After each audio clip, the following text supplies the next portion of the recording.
Hello my dear students, I hope you are fine. तो बच्चों, इस वीडियो में हम स्टार्ट करने जा रहे हैं आपका न्यू चैप्टर नंबर 14, जिसका नाम है पेरीमीटर एंड एरिया।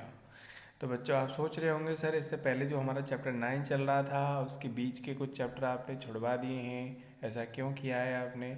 और 9E जो एक्सरसाइज हमारी चल रही थी उसमें कुछ क्वेश्चंस रह भी गए हैं। तो बच्चों, इसके दो कारण हैं। तो 9B के जो क्वेश्चन रह रहे हैं, दो तीन, वो मैंने इसलिए नहीं करवाए हैं। एक तो हमारे पास जो उसमें मुझे करवाना था वो मैंने करवा दिया है, ठीक है। तो हमारे पास टाइम की बहुत ही ज़्यादा शॉर्टेज है, आपको पता है ना।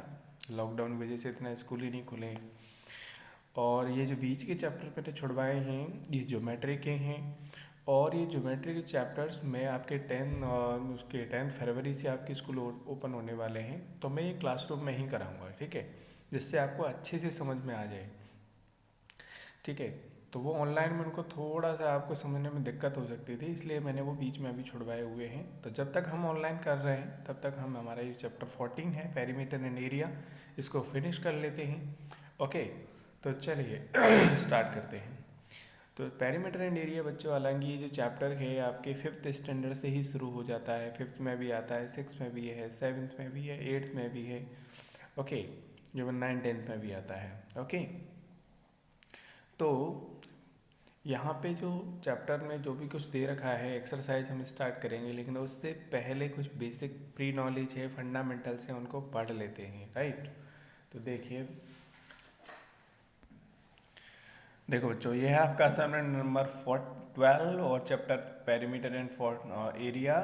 ओके, तो देखो, यहाँ पे हम पढ़ेंगे पहले बच्चों कुछ शेप के बारे में। देखो, रेगुलर शेप, रेगुलर शेप क्या होती हैं?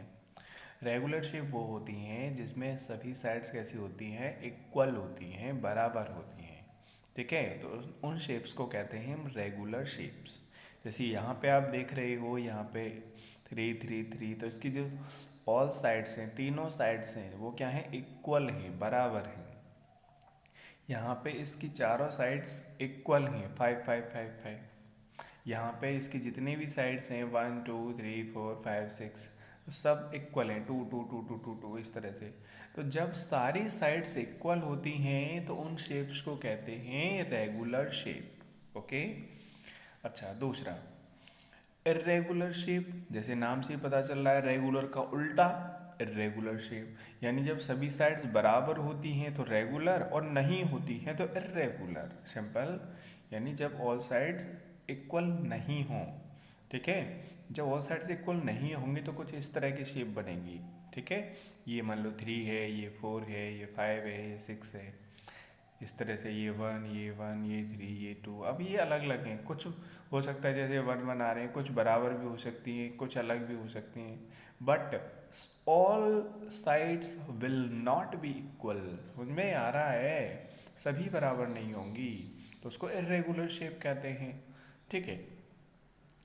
तो बच्चों, आगे हम इस चैप्टर में मेन तौर से जो हम पढ़ने वाले हैं वो है हम स्पेशल शेप के बारे में, ठीक है।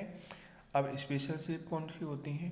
स्पेशल शेप्स वो होती हैं जिनकी कुछ खास प्रॉपर्टीज़ होती हैं, हैविंग स्पेशल प्रॉपर्टीज़, तभी उनको स्पेशल नाम दिया गया है।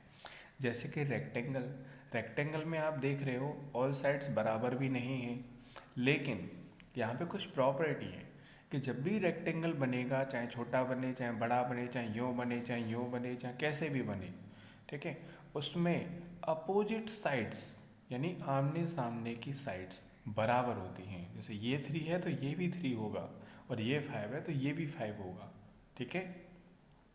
और सभी जो एंगल होते हैं वो इक्वल होते हैं, बराबर होते हैं। ये सभी एंगल क्या होते हैं, इक्वल होते हैं, ठीक है, 90 90 के होते हैं। तो इस तरह की जो शेप होती है उसको हम रेक्टेंगल कहते हैं। अब एक स्पेशल शेप बन गई ना, इस तरह की जो स्पेशल शेप है जिसमें आमने सामने की साइडें बराबर हों, ठीक है, तो उसको हम कहते हैं रेक्टेंगल, ठीक है। अच्छा, ये देखो, ये क्या है, 6 6 6, ऑल साइड्स बराबर। आप कहेंगे सर ये तो रेगुलर शेप है। यस बच्चों, रेगुलर शेप भी है ये, ठीक है, बिल्कुल सही कह रहे हो आप, लेकिन इसका नाम है स्क्वायर, ठीक है। क्या है? स्क्वायर। जब ऑल साइड्स बराबर होती हैं, ठीक है, और ऑल एंगल्स 90 90 90 के होते हैं, तो उसको कहते हैं स्क्वायर, ठीक है। क्या कहते हैं? स्क्वायर। अच्छा, ये देखो, ये एक ट्रायंगल दे रखा है, क्या दे रखा है, ट्रायंगल। 3 साइड वाले को क्या कहते हैं, ट्रायंगल, और 4 साइड वाले को क्वाड्रिलेटरल कहते हैं। क्या कहते हैं, क्वाड्रिलेटरल। उन क्वाड्रिलेटरल के ही 2 टाइप है, रेक्टेंगल और स्क्वायर, ठीक है। ये दोनों क्वाड्रिलेटरल ही हैं, ठीक है। लेकिन इस क्वाड्रिलेटरल का नाम है रेक्टेंगल और इस क्वाड्रिलेटरल का नाम है स्क्वायर। और ये 3 साइड वाला है, 3 साइड वाला है तो इसको बोलेंगे ट्रायंगल। अब ट्रायंगल में देखो ये एंगल 90 का है, ठीक है, और बाकी जो साइड्स दे रखी हैं वो हैं। तो ऐसे ट्रायंगल जिसमें एक एंगल 90 डिग्री का होता है इसको कहते हैं राइट एंगल्ड ट्रायंगल। तो आप ट्रायंगल लिखने की बजाय ट्रायंगल छोटा सा बना दोगे तो आप ये भी चलता है, राइट एंगल्ड ट्रायंगल, ठीक है। तो आपको समझ में आ गया कि किस तरह की शेप्स होती हैं, ठीक है, और क्या हम इस चैप्टर में पढ़ने वाले हैं। ओके, तो चलिए आगे स्टार्ट करते हैं। जैसा कि हमारे चैप्टर का नाम है पेरीमीटर एंड एरिया, ओके, तो यहाँ पहले बात करते हैं पेरीमीटर की, ठीक है। तो पेरीमीटर अगर रेगुलर शेप है बच्चों, यानी ऑल साइड्स बराबर हैं, तो उसकी पेरीमीटर कैसे निकालेंगे। अब मैं बार बार वर्ड यूज़ कर रहा हूँ, पेरीमीटर पेरीमीटर। अब आप बहुत से बच्चों तो ऐसे हैं जिनको यही नहीं पता कि पेरीमीटर होती क्या है। तो मैं एक चीज़ और बात आपको बता देता हूँ, यहाँ पे पेरीमीटर को एक्सप्लेन कर देता हूँ। पेरीमीटर का मतलब होता है बच्चों बाउंड्री, यानी टोटल जो बाउंड्री की लंबाई होती है उसको कहते हैं पेरीमीटर, ठीक है। मान लो ये कोई बॉक्स है, ठीक है, उस बॉक्स पे आपको चारों तरफ टेप चिपकाना है। तो ये क्या है, इस बॉक्स की टोटल जो बाउंड्री है, टोटल लंबाई है, टोटल लेंथ ऑफ बाउंड्री है, उसको हम पेरीमीटर कहते हैं। मान लो कोई खेत है, उस खेत के चारों तरफ आपने देखा होगा जानवरों से उसको बचाने के लिए क्या किया जाता है, तार बांध देते हैं, है ना। तो जो तार बांधते हैं तो वो क्या है, जो तार की टोटल लंबाई होगी उसको हम कहते हैं पेरीमीटर, ठीक है। मान लो कोई प्लॉट है, प्लॉट की चारों तरफ से क्या करते हैं, उसकी नींव भरते हैं, बाउंड्री कर देते हैं, बाउंड्री वॉल। तो ये क्या है, टोटल लंबाई of, total length of boundary, ठीक है। तो क्या है, पेरीमीटर। समझ में आ रहा है। तो कोई भी शेप अगर दे रखी है उसकी टोटल बाउंड्री अगर हम कैलकुलेट करना चाहें तो उसको हम कहते हैं पेरीमीटर, ठीक है। क्या कहते हैं, पेरीमीटर। चलो, तो ये जो शेप यहाँ पे दे रखी है ये कैसी है, रेगुलर शेप है। अब इस रेगुलर शेप की अगर टोटल बाउंड्री अगर हम निकालना चाहते हैं तो हमारे पास तरीका है कि सबको प्लस कर दो, 5 + 5 + 5 + 5 + 5 + 5 सबको जोड़ दो। लेकिन अगर वो रेगुलर शेप है, कैसी शेप है, रेगुलर शेप है, तो हम एक फॉर्मूला भी लगा सकते हैं, क्या, नंबर ऑफ साइड्स, ठीक है। मतलब size of length of one side, length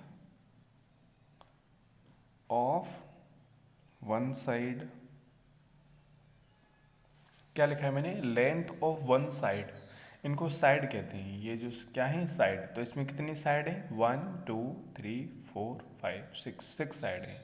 तो मैं कह रहा हूँ लेंथ ऑफ वन साइड, एक साइड की लेंथ कितनी है, वो है 5 सेंटीमीटर, सही बात। अच्छा, दूसरी चीज लिखता हूँ, number of side, number of sides. Sides कितनी है टोटल, इस शेप में टोटल कितनी साइड्स हैं, 6, ठीक है। तो हम फॉर्मूला बनाएंगे, पेरीमीटर, यहाँ लिखता हूँ मैं नीचे, perimeter of regular shape is equal to, तो length of one side, length of one side into number of side. Number मैंने शॉर्ट में लिख दिया है, नंबर ऑफ साइड्स, सिंपल। समझ में आ रहा है। Perimeter of regular shape, length of one side, एक साइड की लंबाई कितनी है, 5, और नंबर ऑफ साइड्स कितनी है, 6। तो आंसर आ गया 5 6 30। अब यहाँ पे सेंटीमीटर है तो यहाँ पे लिखेंगे सेंटीमीटर। तो कितना आसान है, सिंपल, ठीक है। अब जितनी 4 साइड होंगी तो 4 से मल्टीप्लाई कर देंगे, 6 साइड है तो 6 से, 3 साइड है तो 3 से, 2 तो होती नहीं है खैर, ठीक है, कम से कम 3 होती हैं, ओके। तो इस तरह से आप जो है किसी भी रेगुलर शेप का पेरीमीटर निकाल सकते हैं। ठीक है, अब इसका अगर एरिया की बात करें, इसका एरिया कैसे निकालेंगे, तो ये आपको अभी नहीं पढ़ाया जाएगा, ये आपको 8th स्टैंडर्ड में पढ़ाया जाएगा। ठीक है, तो 8th क्लास में आप पढ़ेंगे कि इरेगुलर जो ये शेप्स होती हैं इनकी पेरीमीटर जो एरिया है वो कैसे निकाला जाता है। फिलहाल हमें पेरीमीटर पढ़ना है केवल इनका। ठीक है, इस क्लास के अंदर। चलो आगे देखते हैं। पेरीमीटर ऑफ इरेगुलर शेप, अगर शेप इरेगुलर है तो क्या करेंगे, तो बच्चों जब इरेगुलर शेप है तो नो फार्मूला मतलब कोई फार्मूला नहीं लगाएंगे हम इसमें। सिंपल हम क्या करेंगे, सबको प्लस कर देंगे बस। 8 + 6 + 3, बस यही है तरीका। इरेगुलर शेप है तो वहाँ कोई फार्मूला नहीं होता है स्पेशल, वहाँ तो हम सिंपल क्या लिखेंगे, सम ऑफ ऑल साइड्स। सम यानी प्लस, ऑल साइड्स यानी सभी साइड्स। तो देखो, तो मैं यहाँ पे डायरेक्टली लिख रहा हूँ पेरीमीटर, क्या लिखा है देखो, perimeter of irregular shape is equal to sum यानी प्लस ऑफ ऑल साइड्स, यानी जितनी भी साइड्स दे रखी हैं उन सब का प्लस। तो देखो 8 centimetre plus 6 centimetre plus 3 centimetre, तो 8 और 6 कितना हुआ, 14, 14 और 3 17, तो 17 सेंटीमीटर। ओके, तो इस तरह से आपको करना है। ठीक है, चलिए आगे देखते हैं। अब बात करते हैं बेटा पेरीमीटर एंड एरिया। देखो दोनों चीज़ को मैंने कवर किया है यहाँ पे, क्योंकि अभी मैं जो बताने वाला हूँ इन शेप्स की हम पेरीमीटर भी पढ़ेंगे और एरिया भी करेंगे। ठीक है, तो इस चैप्टर में जो भी एक्सरसाइज दे रखी हैं वो इन्हीं के ऊपर दे रखी हैं। तो पेरीमीटर ऑफ स्पेशल शेप्स, जैसे रेक्टेंगल हो गया और दूसरा स्क्वायर हो गया। ठीक है, तो देखो रेक्टेंगल बच्चों आप जानते हो क्या होता है, ये लेंथ होती है ना, और ये ब्रेड्थ होती है। तो जो लंबाई वाली जो लंबी होती है, लंबी साइड होती है, जो लॉन्ग साइड होती है उसको लेंथ कहते हैं, और जो शॉर्ट साइड होती है उसको ब्रेड्थ कहते हैं।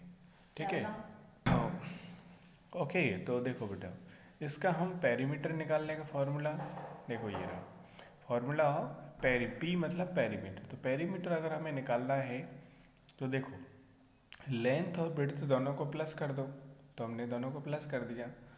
और क्यों, क्योंकि ये वाली लंबाई प्लस ये वाली लंबाई। ठीक है, तो लेंथ प्लस ब्रेड्थ, और इधर से भी लेंथ और ये ब्रेड्थ, तो इसको भी हमने, तो इसलिए 2 का मल्टीप्लाई क्यों किया है, क्योंकि लेंथ प्लस प्लस 2 बार आ रहा है, यहाँ से भी इसको और इसको प्लस करो और इसको और इसको प्लस करो, तो इधर से आ रहा है और इधर से भी आ रहा है ना, तो हमने 2 से मल्टीप्लाई कर दिया है। तो फार्मूला क्या बनेगा, P is equal to 2 multiply bracket के अंदर L + P। तो ध्यान रखें जब भी हम इसको सॉल्व करेंगे तो पहले ब्रैकेट वाली जो वैल्यूज़ हैं उनको प्लस करेंगे, फिर इससे 2 से मल्टीप्लाई करेंगे। ठीक है, तो ये तो रहा पेरीमीटर का फॉर्मूला। अब बात करते हैं एरिया का फॉर्मूला क्या होता है। ठीक है, तो पेरीमीटर आपको समझ में आ गया, टोटल बाउंड्री होती है। अच्छा, एरिया क्या होता है, एरिया का मतलब है बच्चों कि ये जो शेप है वो एक्चुअल में कितनी जगह घेर रही है। ठीक है, कि जो शेप है वो कितनी जगह घेर रही है। ठीक है, कितनी जगह कवर करती है उसको कहते हैं एरिया। क्या कहते हैं, एरिया। ओके, जैसे नाम से पता चल रहा है एरिया। ओके, तो इसका अगर हमें एरिया निकालना है तो बहुत आसान है, लेंथ और ब्रेड्थ का मल्टीप्लाई कर दो, लेंथ इंटू ब्रेड्थ। ओके, समझे बात, लेंथ इंटू ब्रेड्थ। ओके, अब इनका मैं और अच्छे से एक्सप्लेनेशन अगर मैं करा सकता था, लेकिन यहाँ ऑनलाइन में इतना पॉसिबल नहीं हो पाता है। ठीक है, बाकी मैं एक्टिविटी करके भी दिखाऊंगा जब आप क्लासरूम में रहेंगे रिवीजन के टाइम पे। ओके, तो फिलहाल आप पढ़िए, केवल फार्मूले आप जो है समझ लें और याद कर लें। ओके, तो area is equal to length into breadth. Okay, अब ध्यान रहेंगे फार्मूले आपको। ठीक है, चलो आगे देखते हैं। अब बात करते हैं बेटा स्क्वायर की, किसकी, स्क्वायर की। तो स्क्वायर क्या होता है, देखो जिसमें ऑल साइड्स बराबर होती हैं उसको क्या कहते हैं, स्क्वायर कहते हैं, है ना। तो जैसे ए मान लो मैंने ले लिया यहाँ पे ए, तो इस साइड की लंबाई है मान लो ए, ये भी ए, ये भी ए, ये भी ए। अब इसकी अगर पेरीमीटर निकालेंगे तो साइड कितनी है 4, और एक साइड की लंबाई कितनी है ए, तो बन गया 4 × ए। ओके, यानी पेरीमीटर अगर आपको निकालनी है तो 4 × ए, यानी साइड भी कह सकते हैं 4 × साइड। ठीक है, ऐसे करके। और अगर इसके एरिया की बात करते हैं तो बच्चों, तो देखो इसका मल्टीप्लाई इससे, जैसे अभी हमने किया था लेंथ इंटू ब्रेड्थ, तो क्या आ गया था एल इंटू बी। ऐसे ए इंटू ए करेंगे तो क्या आएगा ए इंटू ए, तो इसका आ गया एरिया। ठीक है, अब ए इंटू ए का क्या मतलब है ए स्क्वायर, इसको हम ऐसे भी तो लिख सकते हैं ए स्क्वायर, तो एरिया होता है ए स्क्वायर। ठीक है, यानी रेक्टेंगल का एरिया हो गया ए स्क्वायर और पेरीमीटर हो गई 4 इंटू ए। ओके, ये जो मैंने इस पेज पे जो फॉर्मूले बताए हैं इन्हीं का यूज़ होने वाला है, ठीक है, आने वाली एक्सरसाइज में, इसलिए अच्छे से याद कर लें। अगर आपको याद नहीं होंगे तो आने वाले एक्सरसाइज में आपको दिक्कत होगी। ठीक है, तो बच्चों आई होप आपको समझ में आ गया है। ये आप सारा जो भी मैंने कराया है वो अपने फेयर नोटबुक में नोट करेंगे, लर्न करेंगे, ठीक है, और आने वाली जो एक्सरसाइज है उसके लिए तैयार रहेंगे। तो मिलते हैं नेक्स्ट वीडियो में, तब तक के लिए बाय बाय, ख्याल रखिए अपना।